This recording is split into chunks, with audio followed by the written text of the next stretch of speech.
প্রিয় দেশবাসী, আপনারা সবাই জানেন ফেনী, নোয়াখালী, কুমিল্লা সহ ওই অঞ্চলে খুবই বন্যা চলতেছে। মানুষ পানির নিচে, জনগণ আজকে ক্ষুধার্ত, বাচ্চারা সাঁতার কাটতে পারছে না। কাজে আমরা যে যেখানে আসি, যেভাবে আসি, সবাই তাদের পাশে আসি, তাদের সাহায্যের জন্য এগিয়ে আসি। যে যেভাবে পারি আমরা সবাই তাদের পাশে থাকব। বাংলাদেশের প্রত্যন্ত অঞ্চল থেকে আমরা তাদের কাছে ত্রাণ নিয়ে যাব।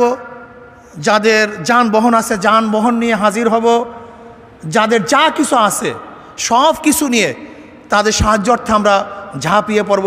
আল্লাহ আমাদের সবাইকে তাদের সাথে কাজ করার তৌফিক দান করেন।